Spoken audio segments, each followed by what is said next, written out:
Welcome back to another race breakdown, everyone. I'm Kevin Sully, and today we're going to look back at another season opener from the indoor season at BU, the women's 3,000. Last time we looked at that fast men's 5,000. This women's 3,000 really had some interesting names in it, and a lot of women who were coming off a really strong NCAA cross country season and are now transitioning well into indoors. So let's get this race going. The big names, of course, in here, we have Caitlin Tuohy, we have Kayla McCabe, we have Anna Camp-Bennett, all three of whom, as I mentioned, ran really well at the NCAA Cross Country Championships just a few weeks prior in Tallahassee. Now they move indoors, try to knock out a fast time before they head out on the holiday break and have some peace of mind. Now, we should mention McCabe, still in college, obviously Tuohy in college, Anna Camp-Bennett. Her last race for BYU was at those cross-country championships, so she is now a professional runner. So a little bit different setup for her, but she no doubt helped make this race really quick. So first thing I want to mention, so we're about 33-ish through the first 200 with Dominic Claremont of NC State rabbiting. 35s gets you right at 9 minutes for each 200, so just something to keep in mind as you watch this race develop. Anna Camp-Bennett in second there in the white top, Caitlin Tuohy in third in the black, and then you see now Kayla McCabe moving up on the outside for West Virginia with the yellow on the back of her jersey. As I mentioned, coming off a strong cross-country season, let's look at where these women actually finished on the women's race. McCabe, third in Tallahassee. Go a little bit farther down. Anna Camp, 12th. Caitlin Tuohy, 15th. So all coming off good races in the cross-country season.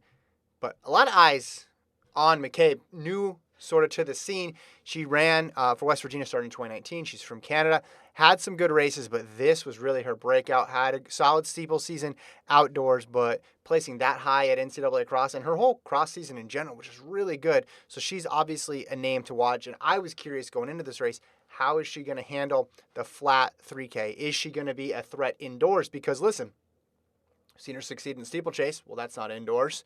We've seen her succeed in cross country. That's a different distance. So would she be able to really thrive in this indoor 3K? Obviously, the answer ended up being yes. So 147 there through 600. I'll go back and take a look at McCabe's progression if we could. Here's the T-First page. Starting back in 19, as I mentioned, made regionals, finished 25th.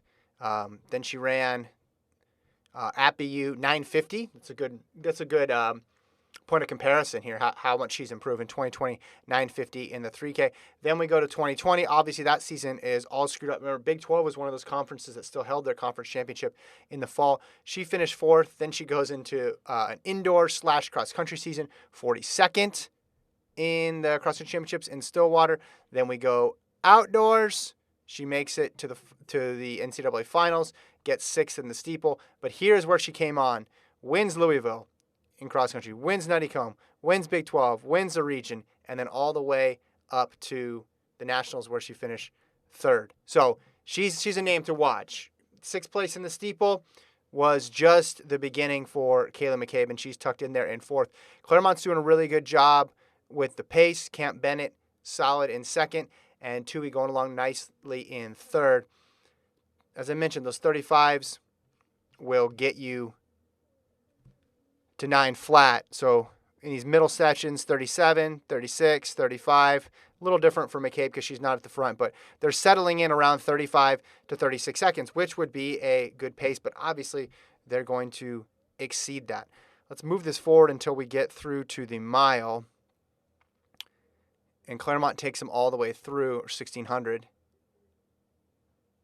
Here we go. Not much changes in the interim there. Tuohy still in third. McCabe doing a good job, tucked in there in fourth place. But this gets us through. We're past halfway. 4:48 or so on the clock. Actually, let's get the official split on that. What was it for McCabe? Yeah, about 4:48 for those splits. So you see how dead solid they are going through those 8 laps. So now we're at 7 to go. And the rabbit is off. What do we have? The 3 that we mentioned at the top here. Camp-Bennett, now a pro. Tuohy in second and McCabe in third. And for Tuohy, Go back and look, what was her PB coming in? Because when someone is that good that early, it's interesting to compare their PBs just to make sure they are progressing. So, she run 9:01. 9:01 was her personal best going in. Let's look at her outdoor PB. See if she ran anything faster outdoors. 9:09. So really, 9:01 was that mark that she ran indoors. That was her best 3K.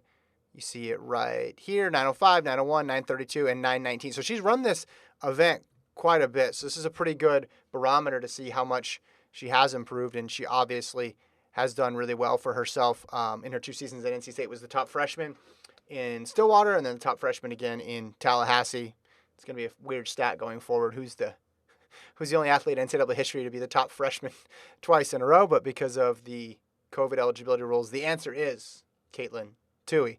And she's running really well here. She finds herself in a really good position. She's got McCabe behind her and Camp Bennett in front, and they're just clicking off these splits. The gap behind them, or the gap from them to the next best person, has dropped off. So really, these three are clear. You see Amy Cash in there, formerly of West Virginia. She's starting to close, and she's going to become a factor later on in the race. But right now, it's these three working in tandem. And look how relaxed McCabe is, not having to do any of the work. You can tell she's got a lot of strength coming over from the cross-country season. The question was going in, and the question with all these athletes when they go from cross to indoors to do these time trial meets to get these qualifiers is, well, what's your closing speed going to be like? Are you going to be able to turn over quick enough on the indoor track after coming from cross-country? 7:09 there. So 7:09. Let's check that split, see where we're at. 7:10, excuse me. So they got 3 laps to go. So they're at 600 to go. And this is where it's going to get interesting in the next lap or so, because Tuohy is going to make a move. Cashin, you see, moving up nicely in 4th. She's running a bit by herself, having to do a little bit of extra mental work as well as physical work to bridge that gap with nobody around. But she was starting to click off some quick splits to pull herself back into this race. And Camp Bennett still leading, doing a great job here. She's the NCAA 1500 meter champion. I don't think she's really worried too much about her closing kick. So we got 2 to go now. And Camp Bennett, Tuohy, McCabe, same 3. Cashin coming up. And here's Tuohy now making a move in the final 400. And listen, I like this move. I like it. Athletes need to play to their strengths. And for Tuohy, she's got the 1500 meter NCAA champion right here. And she's got Kayla McCabe, who solid on the track and has been displaying a really good kick in cross country. So play to your strengths. Yeah, this is the ultimate goal here is get a fast time.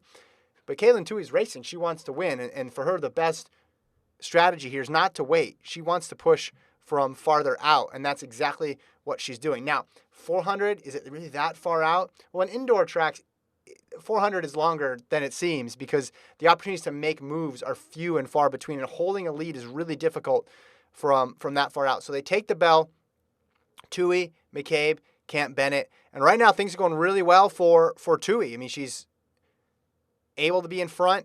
She's tightening the screws a bit, and it's just a matter of having that turnover. And Camp Bennett and the other 2 women here just have more of it right now at this stage of their career. So Camp Bennett flies by. That's Cashin into second. I still like the move for Tuohy because I still think it's her best opportunity to win this race and her best opportunity to run fast. Really go for it. We'll look more in a second at her splits. But watch this.